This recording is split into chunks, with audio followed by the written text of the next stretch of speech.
이 시간 우리의 믿음을 주님 앞에 올려드리며 오직 믿음으로 찬양드리며 나아가도록 하겠습니다.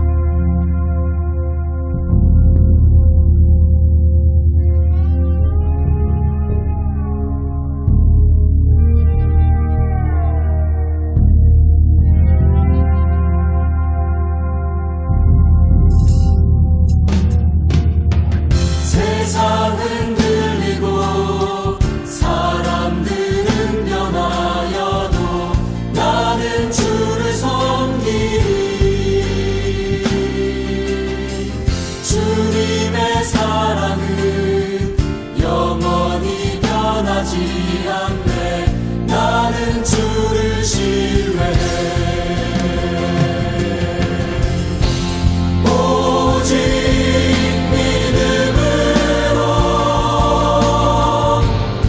믿음으로 내가 살리라. 오직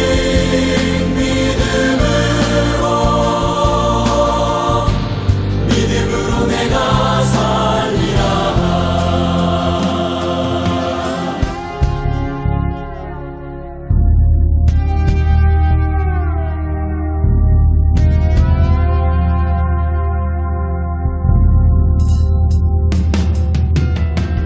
믿음 흔들리고 사람들 주를 떠나도 나는 주를 섬기리. 주님의 나라는 영원히 쇠하지 않네. 나는 주를 신뢰해. 오직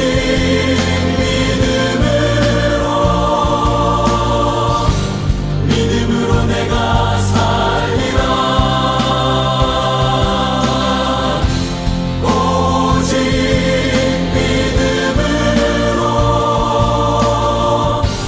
믿음으로 내가 살리라. 오직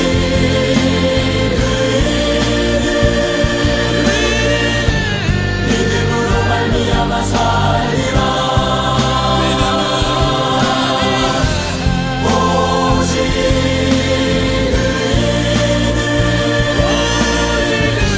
믿음으로 말미암아 살리라.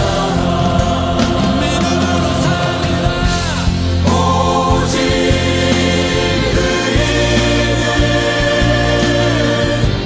믿음으로 말미암아 살리라. 오직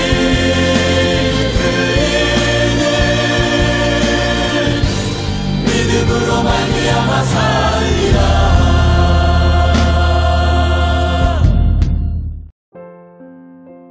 이 시간 우리에게 은혜를 베풀어 주시고 우리의 기도를 들으시고 응답해 주실 하나님의 은혜를 기대하며 기도함으로 나아가도록 하겠습니다.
하나님 아버지 은혜를 감사드립니다. 오늘 수요 예배와 이 기도회를 맞이하여 하나님의 얼굴을 구하며 주 앞에 엎드려 경배하며 주 앞에 간구로 올려드리게 하시니 감사합니다. 이 시간 먼저 말씀 앞에 나왔습니다. 주님 우리에게 말씀하여 주시옵고 말씀 안에 열매 맺게 하여 주시오며 오늘 그 말씀을 따라 기도할 때에 하나님께서 주시는 새로운 마음과 새 영으로 넉넉하게 열매를 맺는 의와 선한 열매를 맺으며 살아가는 복된 인생 되게 하여 주시옵소서. 예배와 이 모든 기도의 일정을 주의 손에 올려드리오며 예수님 이름으로 기도합니다. 아멘. 오늘 하나님이 우리에게 주신 말씀은 하박국 2장 1절에서 4절까지 말씀입니다. 우리 함께 말씀을 읽어보도록 하겠습니다. 내가 내 파수하는 곳에 서며 성루에 서리라.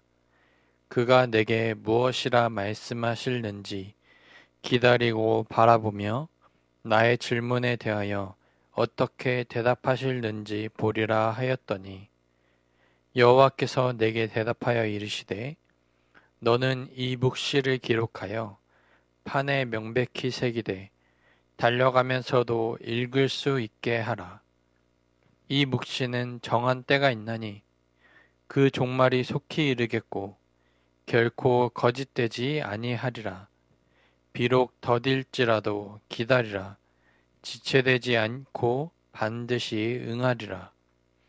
보라, 그의 마음은 교만하며 그 속에서 정직하지 못하나 의인은 그의 믿음으로 말미암아 살리라.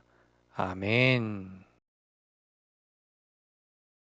예, 오늘은 성경에서 아주 핵심적인 말씀을 우리가 한번 살펴보게 되어집니다. 그것은 바로 4절에 있는 의인은 그의 믿음으로 말미암아 살리라 라고 하는 말씀이죠. 그런데 이 오늘의 말씀들을 자세히 살펴보면 이 믿음이라고 하는 말씀하고 종말이라고 하는 말씀이 서로 긴밀하게 연결되어 있음을 볼 수 있습니다.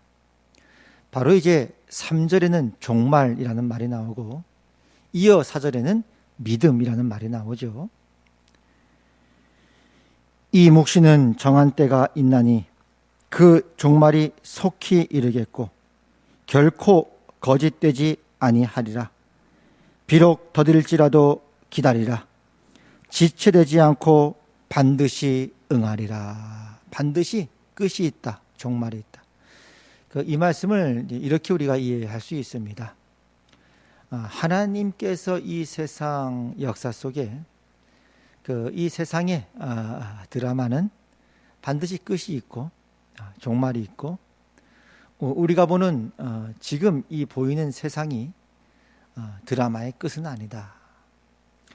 예를 들어 우리가 뭐 동화를 예를 들면 그 백설공주가 너무 예뻐서 사악한 왕비가 백설공주를 죽이기 위해서 독이 든 사과를 주지 않습니까? 그걸 먹고 이제 백설공주가 쓰러지게 되어지죠. 어떻게 그런 일이 있을 수 있는가? 그러나 그것이 전부가 아니라는 것이죠. 아직 이야기는 완성되지 않았다.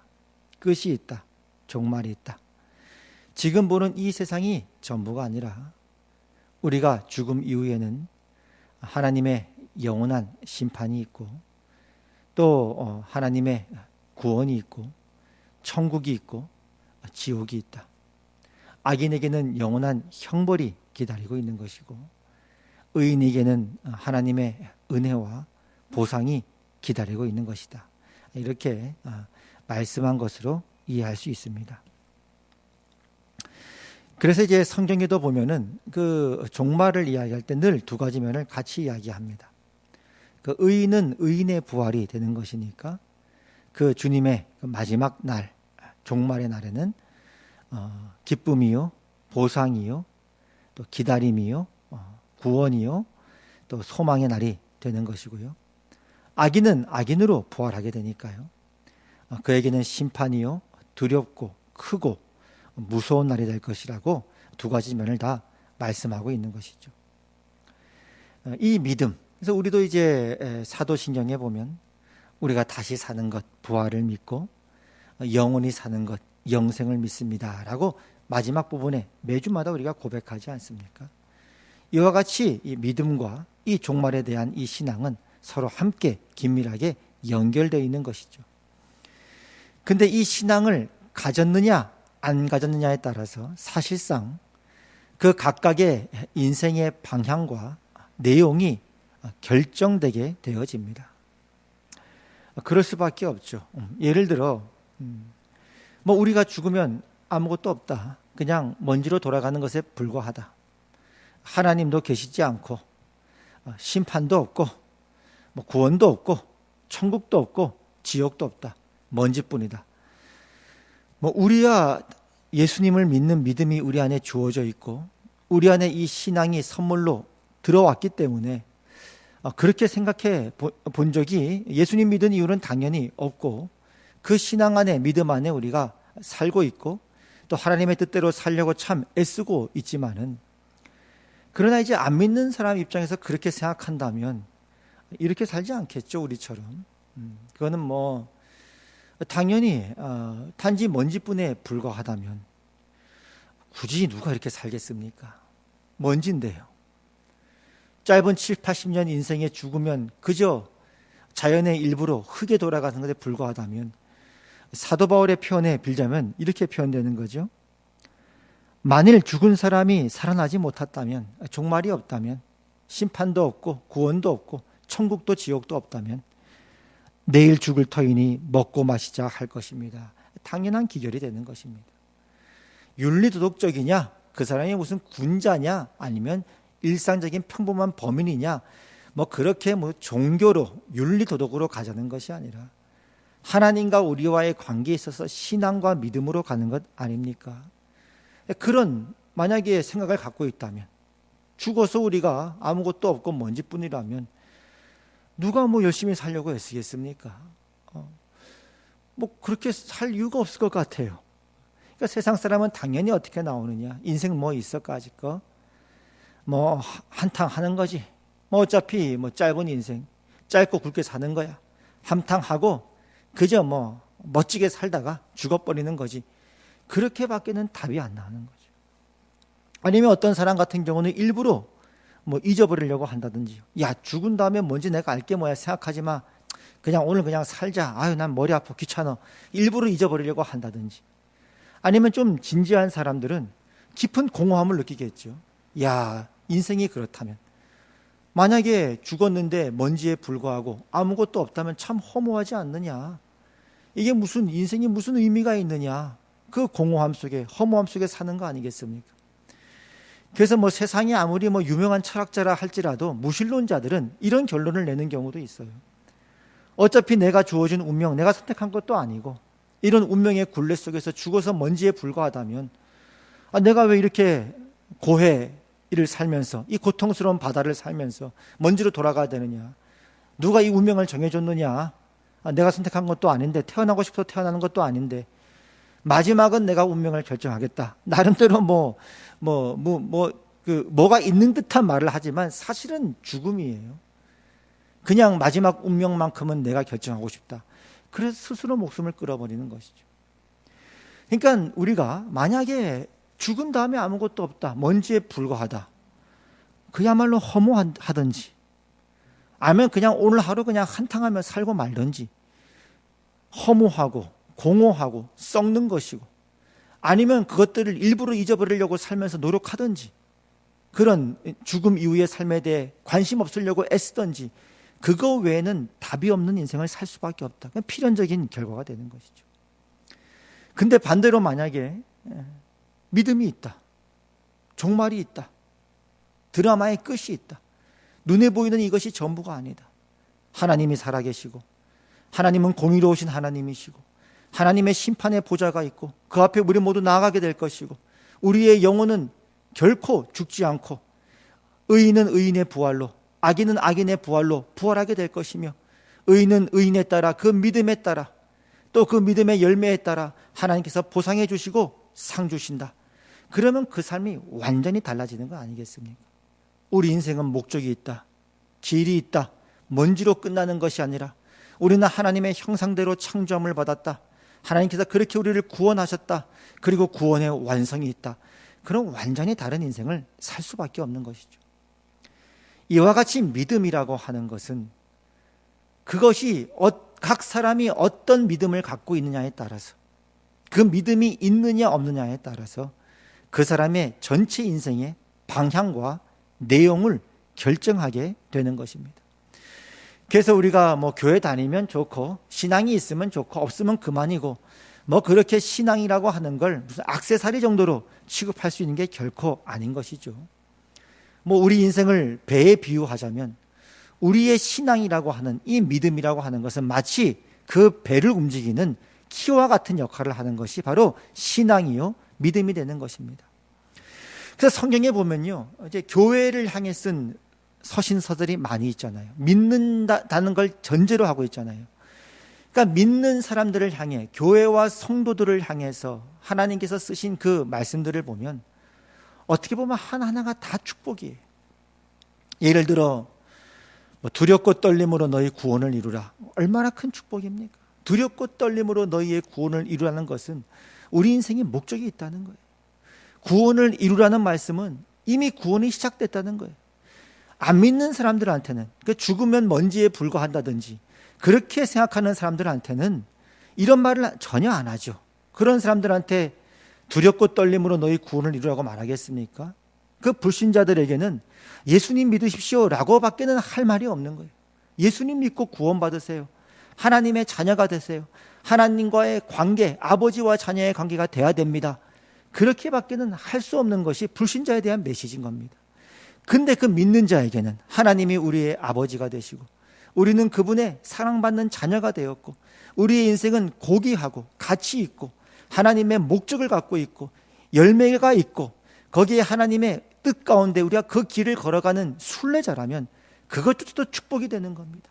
두렵고 떨림으로 믿는 너희들아, 하나님의 백성들아, 구원을 약속받은 자들아, 너희는 너희의 구원을 이루도록 하여라.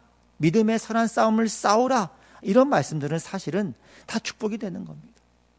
믿음의 선한 싸움을 싸우라는 것도 마찬가지죠. 안 믿는 사람한테 믿음의 선한 싸움을 싸우십시오 이런 말은 절대 하지 않습니다. 믿는 자들에게, 하나님의 자녀가 된 자들에게 이 세상은 그 믿음을 갖고 있지 않고 비웃고 믿음에 대해 부인하는 그런 세상 속에 살고 있으니 너희는 믿음의 선한 싸움을 싸우고 끝까지 이 순례의 길을, 믿음의 길을 승리하도록 하여라. 하나님의 자녀이기 때문에 그렇게 말씀하는 거죠. 그래서 가만히 보면 이 성경 말씀에 교회를 향한 메시지 하나하나는 사실은 여러분들이 하나님의 사랑을 받은 자라는 전제 속에서 하는 말씀이기 때문에 그것 모두는 다 축복의 말씀이기도 한 것입니다. 깨어 의를 행하라. 믿음에 합당한 열매를 맺으라. 다 그렇지 않습니까? 믿음에 합당한 열매라는 건 무슨 말이죠? 여러분들이 먼지가 아니라는 겁니다. 인생은 허무한 것이 아니라는 겁니다. 공허하지 않는다는 겁니다. 열매가 있고 결과가 있고 끝이 있고 보상이 있고 약속이 있고 하나님 나라를 상속받는 하나님의 뜻과 의지가 있다는 것을 포함하는 말씀 아니겠습니까? 이렇기 때문에 우리가 이런 믿음 안에 살고 있는 자들이고 이 세상 속에 믿음의 선한 싸움을 싸우도록 하나님께서 우리를 축복된 순례자로 받은 자들이기 때문에 우리에게는 실제로 싸움이 있는 것이죠. 때론 믿음의 시련도 있는 것이죠. 때론 죄와 싸워야 되는 것이죠. 그런 것들이 우리가 살아가는 현실이지만 한편으로는 우리가 이렇게 살아갈 수 있다는 것 자체가 하나님의 사랑받은 자요, 하나님의 택함 받은 자요, 하나님의 축복을 받은 자이기 때문에 그렇다는 사실을 다시 한번 우리는 확인하게 되는 것입니다.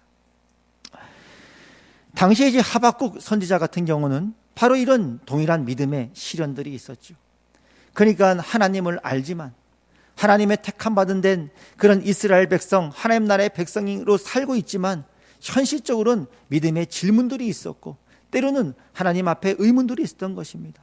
하나님, 지금 하나님의 백성들 이스라엘을 보니까 내적으로는 신앙의 기강이 해이해졌고 외적으로는 저 탐욕스러운 이방 나라가, 저 바벨론이라고 하는 저 탐욕스럽고 잔인한 그 민족이 지금 하나님께서 사랑하시고 택한 이 민족을 치기 위해서 지금 시시탐탐 노리고 있고 마침내는 이 나라가 저 바벨론에 의해 잡혀먹히게 될 것입니다. 어떻게 그런 일이 있을 수 있습니까? 라고 질문할 수밖에 없는 것이었습니다. 근데 오늘 이 말씀에 보면요, 하나님께서는 이런 하박국 선지자의 믿음의 시련 가운데 그 몸부림과 의문 속에 때로는 이 세상 안에서 그 믿음을 지키며 살아가도록 몸부림치고 또 하나님께 나아가 기도하고 질문하고 엎드리는 하박국을 하나님은 결코 놓지 않으셨습니다. 하나님께서 그 하박국의 질문에 대해서 하나하나 답변해 주시고 그 답변해 주심으로 말미암아 다시 하박국 선지자의 믿음을 회복시키셨던 것입니다. 그래서 하박국서 2장은 그 하박국 선지자의 질문에 대한 하나님의 답변이 기록되어 있고요, 하박국서 3장에는 그 믿음이 회복된 하박국 선지자의 고백과 하나님을 향한 믿음의 고백과 찬양이 담겨 있는 것입니다. 동시에 또 베드로 같은 경우에는요, 또 역시 믿음의 시련이 있었죠. 이 세상 속에서 때로는 죄와의 싸움 속에서 때로는 세상 속에 살면서 때로는 우는 사자과 같이 택한 자들조차도 삼키려고 하는 그 사단과의 영적 전투 속에서 베드로도 넘어진 적이 있었습니다. 난 다른 사람은 몰라도 나만큼은 예수님 부인하지 않겠다라고 하지만 3번이나 예수님을 부인해 버렸고, 그리고 내가 뭐 별 수 있겠어, 어쩔 수 없지, 그러면서 체념하며 살아갔던 그런 베드로의 모습도 있는 것입니다. 근데 예수님 뭐라고 말씀하셨습니까? 시몬아 시몬아, 보라, 사탄이 너희를 밀가루듯 하려고 요구하였으나 그러나 내가 너를 위하여 내 믿음이 떨어지지 않기를 기도하였노니 너는 돌이킨 후에 내 형제를 굳게 하라. 하나님께서는 그 믿음의 선한 싸움 가운데 있었던 그 베드로를, 때로는 넘어지고 때로는 낭망한 그 베드로를 하나님께서는 포기하지 않으시고 그를 위해 친히 간구하심으로써 다시 한번 베드로의 믿음을 회복시켜 주셨고 다시 우뚝 일으켜 세워 주신 것이었습니다. 오늘 우리에게 이런 은혜가 필요하죠. 사랑하는 형제 자매 여러분들, 그리스도 안에서 한 믿음의 식구가 된 우리 화평 성도 여러분들, 하나님의 이 복된 순례의 길로 인생의 목적, 창조와 구원의 완성을 향해 부름받은 하나님께 사랑을 받고 택함을 입은 여러 성도 여러분들, 이 순례의 길을 걷는 동안 혹시 죄로 인해 깊은 죄의 잠에 빠진 사람이 있습니까? 믿음의 시련 가운데 때로는 믿음이 약해지고 혹시 그 가운데 믿음이 떨어질까 하여서 하나님 앞에 그렇게 전전긍긍하면서 살아가는 분이 계십니까? 혹시 어떤 경우에는 세상이 너무 재밌어서, 세상이 너무 좋아 보여서 때로는 하나님보다 이 세상의 재미에 푹 빠져서 살아가는 분이 계십니까? 기도도 점점 식어지고 말씀을 읽는 것도 옛날 같지 않고 혹시 그 가운데 치열한 영적 전투 속에서 혹시 지금 싸움하고 있는 분이 계시진 않습니까? 혹은 이 세상 속에서 마치 하나님을 모르는 사람들과 똑같이 하나님을 부인하며 살다가 베드로처럼 아유 내가 그렇지 뭐 별 수 있겠어 하면서 깊이 체념하며 그렇게 농노하 살아가는 분이 혹시 계십니까? 오늘 하나님께서 하박국 선지자에게 임하셨던 이 축복과 은혜가 여러분 가운데도 임하게 하여 주시기를 바라고 기도드립니다. 하박국 선지자에게 말씀을 통하여 다시 하박국에게 응답해 주시고 믿음을 회복해 주신 하나님의 그 은혜가 베드로를 위해 친히 간구하심으로써 베드로의 믿음을 다시 회복해 주신 하나님의 그 열심과 사랑이 오늘 화평 모든 식구들 위해 오늘 이 자리에 예수님의 이름으로 임하였습니다. 오늘 그 하나님 앞에 있는 모습 그대로 나아가시길 바랍니다. 하박국이 그 모습 그대로 하나님 앞에 기도하고 질문하고 의문을 가지고 몸부림치며 엎드렸던 것처럼 여러분도 오늘 그 모습 그대로 하나님 앞에 나와 하나님, 제가 죄의 깊은 잠에 빠져버렸습니다. 저에게 큰 믿음의 시련이 있습니다. 저에게 넘어짐이 있습니다. 하나님 다시 저를 회복시켜 주시옵소서. 하나님 세상이 너무 재밌습니다. 세상의 재미에 빠져버렸습니다. 그 늪에서 헤어나오지 못하고 있습니다. 주여 나에게 오늘 힘을 주시고 빠져나올 수 있는 은혜 허락하여 주시옵소서. 저를 불쌍히 여겨 주시옵소서. 하나님 제가 하나님을 모르는 사람처럼 똑같이 하나님을 부인하며 모르는 채 살아가다가 내 자신에 대해서 체념하고 있고 절망하며 살아가고 있습니다.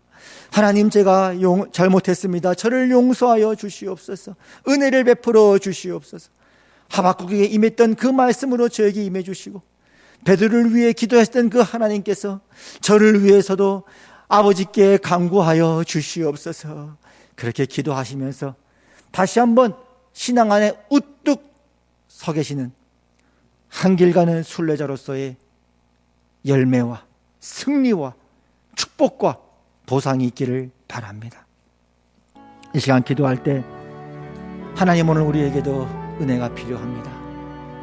하박국 선지자에게 주셨던 말씀처럼, 베드로를 위해 친히 간구하셨던 것처럼 주님, 오늘 저에게도 임해 주셔서 다시 죄의 깊은 잠에서 깨어나게 하시고 세상의 재미의 늪에서 벗어나게 해주시고 다시 내 자신에 대해 체념하는 것에서 일어나게 해주셔서 믿음의 순례자로서 끝까지 승리하며 하나님께 영광 돌리는 인생 되게 하여 주시옵소서. 우리 한 목소리로 기도드립니다.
이제는 우리 주 예수 그리스도의 은혜와 하나님 아버지의 그 크신 사랑과 성령 하나님의 감화, 감동, 교통, 위로, 역사하심이 오늘 이 복된 셋째 날 예배 가운데, 기도 가운데 엎드리며 나가는 우리 하나님의 모든 백성들 위해 이제부터 영원까지 항상 함께 있을지어다.